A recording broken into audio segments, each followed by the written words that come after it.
दोस्तों बहुत से सेक्स प्रॉब्लम्स के पेशेंट होते हैं, जैसे कि शीघ्रपतन की प्रॉब्लम हो गई जिसको प्रीमेच्योर एजैकुलेशन भी कहते हैं, या फिर इरेक्टाइल डिसफंक्शन की प्रॉब्लम है जहाँ पे पेनिस में इरेक्शन में प्रॉब्लम आती है, या फिर नाइट फॉल के पेशेंट्स हैं जिनको हम स्वप्न दोष भी कहते हैं, ठीक है, या धात के पेशेंट हैं, ठीक है, या फिर मास्टरबेट करने से जो कमजोरी आई है उसके पेशेंट हैं, ठीक है, या फिर स्टेमिना के पेशेंट है कि लाइक एक बार सेक्स किया और दूसरी बार सेक्स करने की इच्छा नहीं होती है, ठीक है। तो ये जितने भी सेक्स प्रॉब्लम के पेशेंट हैं,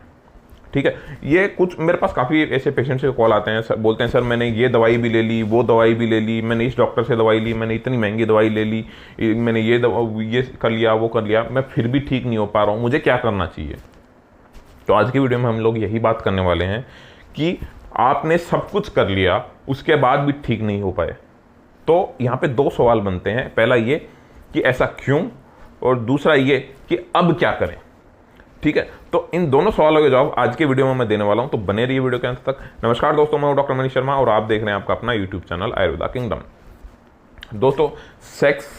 एक ऐसी चीज है जिसका नाम सुनते ही काफी लोगों के मन में अलग अलग ख्याल आते हैं, काफी लोगों को अच्छा लगता है, काफी लोगों को मैं बोल रहा हूँ सेक्स के बारे में वो भी बुरा लग रहा है, बोलते हैं कि आप क्यों बताते हो सेक्स के बारे में। भैया सेक्स एक नेचुरल चीज़ है, सभी करते हैं, तुमने भी किया और तुम्हारे माँ बाप ने भी किया, तभी तुम इस दुनिया में आए हो। तो इसको लेके इतना हुआ मत बनाइए, इसके बारे में बात कीजिए, तभी इन लोग क्या होता है ना, बहुत से लोग ना अपनी बीमारी बता नहीं पाते हैं जल्दी से किसी के सामने,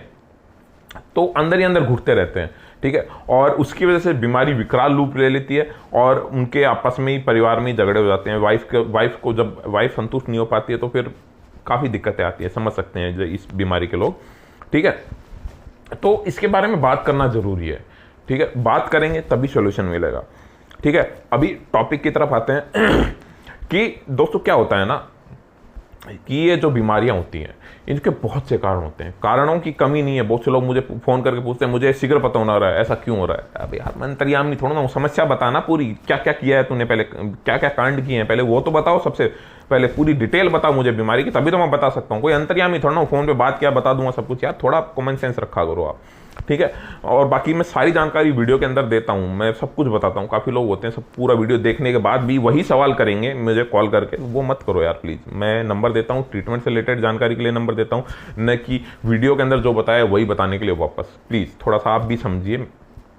ठीक है। अगर ट्रीटमेंट से रिलेटेड जानकारी चाहिए तो ही कॉल करें, क्योंकि वीडियो में सब कुछ डिटेल से मैं बताता हूँ। तो ये जो बीमारियां होती है ना, ये बेसिकली ज़्यादा हस्तमैथुन करने की वजह से क्या होता है, ज़्यादा हस्तमैथुन करते हैं ना इंसान, क्योंकि सेक्स करने टाइम पे जो मसल्स होती हैं वो सॉफ्ट होती हैं, क्योंकि लुब्रिकेंट्स भी होते हैं वहाँ पे। हस्तमैथुन करते टाइम पे अपन हाथ से जो पेनिस के ऊपर हस्तमैथुन करते हैं तो वहाँ पे क्या है कि स्ट्रांगनेस ज़्यादा आती है, तो उसकी वजह से जो मसल्स हैं, ठीक है, या फिर वहाँ की जो वेन्स हैं वो डैमेज हो जाती हैं, ठीक है, उसकी वजह से लिंग की जो नसें हैं वो कमज़ोर हो जाती हैं, जो सीमन को होल्ड नहीं कर पाती प्रॉपर तरीके से। पेनिस का जो ऊपर का हिस्सा होता है जिसको ग्लांस पेनिस भी कहते हैं, वो सेंसिटिव हो जाता है।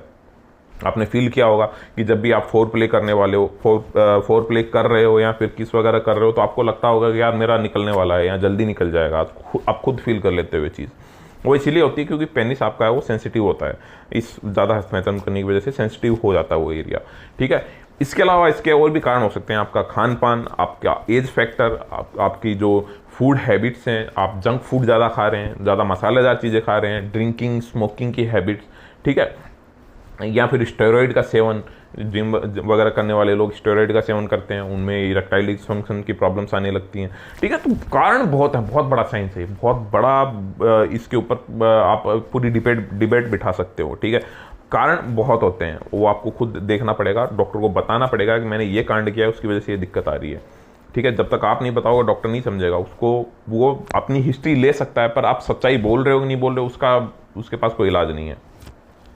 तो बात यहाँ पे ये होती है कि यार मैंने पहले तो बता दिया कि भैया कि ये क्या कारण है। अभी बात करते हैं कि ये बीमारी, आपने सारी दवाइयाँ ले ली, बहुत से लोग बोलते हैं मैंने आयुर्वेद भी ले ली, मैंने एलोपैथिक भी ले ली, मैंने होम्योपैथी ले ली, यूनानी ले ली, योग कर लिया, घरेलू उपाय। पहले चीज़ क्लियर कर दूं, घरेलू उपायों से बीमारी, ठीक है, एक हद तक कंट्रोल की जा सकती है, पर प्रॉपर ट्रीटमेंट कभी भी घरेलू उपाय से नहीं होता। मैंने एक पहले वीडियो अपलोड किया था लौंग का, अच्छे रिव्यू भी आ रहे हैं उसके ऊपर, अच्छे आपको प्रतिक्रिया भी मिल रही है, पर उसके अंदर मैंने ये बताया है वो घरेलू उपाय वो परमानेंट इलाज नहीं है, वो सिर्फ आपकी बीमारी को कुछ हद तक कंट्रोल कर सकता है। अगर आपको परमानेंट ट्रीटमेंट चाहिए तो आपको परमानेंट इलाज चाहिए, बीमारी से छुटकारा चाहते हो तो आपको इलाज लेना ही पड़ेगा, जरूरी नहीं है मुझसे लो, कहीं से भी लो, पर इलाज आपको लेना ही पड़ेगा। तो मुद्दे की बात यह है कि भैया आपने जगह जगह से इलाज ले लिया फिर भी ठीक नहीं हो पाया, ऐसा क्यों? भाई देखो, सबसे पहली बात मैं एक ही चीज़ बोलूँगा कि कारण क्या होता है ना, कि आप बहुत ज़्यादातर 99% लोग क्या करते हैं, बाहर से मेडिसिन लेते हैं। ठीक है, बाहर की जो दवाइयाँ, अलग अलग कंपनीज के नाम नहीं लूँगा किसी का, अलग अलग कंपनीज की दवाइयाँ लेते हैं। तो होता क्या है कि कोई भी दवाई हो चाहे, ठीक है, फॉर एग्जाम्पल अश्वगंधा ही है, ठीक है, आयुर्वेद के अंदर जितनी भी दवाइयाँ हैं उनकी एक मियाद बताई गई है। मियाद मीन्स एक एक्सपायरी डेट बताई गई है कि उस डेट तक, या तोड़ने के बाद की बात कर रहा हूँ, दवाई को पौधे से तोड़ लिया आपने या निकाल लिया, जड़ भले ही जड़ हो, अश्वगंधा तो जड़ होती है, ठीक है, निकाल लिया आपने, उसी दिन से उसकी जो टाइम शुरू हो जाता है, उसका जो एक्सपायरी डेट होती है वो साल 2 साल से ज़्यादा नहीं होती है। पर बाहर जितनी भी मेडिसिन बनती हैं अलग अलग कंपनीज में, वहाँ पे कोई नहीं देखता कि ये दवाई कितनी पुरानी है, कब तोड़ी गई है, उससे फ़र्क नहीं पड़ता उनको सिर्फ एक अपना जो प्रोडक्शन का लेवल है वो बढ़ाना होता है, क्योंकि डिमांड काफ़ी ज़्यादा हाई होती है बड़ी कंपनीज की, ठीक है, क्योंकि एड बेस्ड चलता सारा काम। तो ऐसे में वो क्वालिटी के साथ कर भी नहीं सकते यार, गलती उनकी नहीं है, वो कर भी नहीं सकते, क्वालिटी के साथ कॉम्प्रोमाइज़ करना ही पड़ता है वहाँ पे, क्योंकि उनके पास ऑर्डर्स बहुत ज़्यादा होते हैं, ऊपर नीचे ऑर्डर होते हैं, और जो पैसा हर कोई कमाना चाहता है, और वो तो खैर पर पैसे के लिए इतना भी नहीं होना चाहिए इंसान को, खैर वो अलग चीज़ है, वो मैटर, उस बारे में बात नहीं करेंगे। पर वो क्वालिटी के साथ कॉम्प्रोमाइज़ कर जाते हैं, और जो मेन क्वालिटी जो चाहिए ना, आयुर्वेद के अंदर बताया गया है कि आपको कोई भी दवाई है, अगर आप किसी भी बीमारी के लिए प्रॉपर जो दवाई चाहिए आपको बनानी है, तो आपको उसके लिए काफ़ी रूल रेगुलेशन बताए गए हैं। सारे रूल रेगुलेशन कोई फॉलो नहीं कर सकता है, नामुमकिन है वो, पर कुछ तो कीजिए, आप ताज़ा दवाई लीजिए, ठीक है। अब जैसे मैं बनाता हूँ, हमारी फार्मा कंपनी है, मैं GMP सर्टिफाइड कंपनी है, ठीक है, हम दवाई जो बनाते हैं ताज़ा दवाइयाँ लेते हैं, और सबसे बड़ी बात यह, मेरी दवाई मैं खुद बनाता हूँ, कोई भी बाहर की दवाई नहीं लेता हूँ, ठीक है, इसीलिए मेरे पेशेंट्स को रिजल्ट मिलता है, इसीलिए मेरे पेशेंट्स ठीक हो पाते हैं, है ना, क्योंकि जब तक आप उनको क्वालिटी, मेरी दवाई महंगी इसीलिए होती है क्योंकि मैं दवाइयाँ ताज़ा यूज़ करता हूँ। बहुत से लोग बोलते हैं सर आपकी दवाई बहुत महंगी होती है, ठीक है, इतनी भी ज़्यादा महंगी नहीं होती, इतना एक्सपेंस तो लोग अपने दारू पानी और गुटखे में ही उड़ा देते हैं जितना दवाई आती है, वो अलग मैटर है, ठीक है। पर ये चीज़ होती है कि आप जब, अगर आपको पेशेंट को रिजल्ट देना है ना, तो आपको ज़रूरी है कि आप अपनी दवाई बेस्ट क्वालिटी की बनाएं, ठीक है, और बेस्ट क्वालिटी तभी बन सकती है जब आप अपनी दवाई खुद बनाएं। इसलिए मैं बाहर की दवाइयों पे भरोसा करता ही नहीं हूँ, इसलिए आपको रिजल्ट नहीं मिल पा रहा है। प्रॉब्लम ये है सबसे बड़ी, क्योंकि आप अच्छी क्वालिटी की दवाई नहीं मिल रही है, आपको अच्छी क्वालिटी की दवाई आप ले ही नहीं पा रहे हो। और कुछ लोग होते हैं जो कि गलत लोगों के चंगुल में फंस जाते हैं, जो कि स्टेरॉइड मिला के देते हैं, कुछ दिन फायदा होता है, बाद में वही दिक्कत आ जाती है, ठीक है। सस्ती दवाइयों के चक्कर में यही होगा भाई। आयुर्वेद साइंस महंगा है, एक चीज़ याद रखना, आयुर्वेद महंगा है पर रिजल्ट बेहतरीन है इसमें, ठीक है। अगर आपको एक अच्छी क्वालिटी की दवाई चाहिए ना, तो आपको थोड़े बहुत पैसे खर्च करने पड़ेंगे, तभी इलाज होगा। आयुर्वेद के अंदर आने में तो 150 रुपये में भी दवाई आती है, पर आपको वो क्वालिटी नहीं मिल पाएगी, समझ रहे हैं बात। फिर दूसरी चीज़ ये होती है, पहला सवाल का जवाब दे दिया है मैंने कि भाई ऐसा क्यों हो रहा है, अब क्या करें, दूसरा सवाल ये है।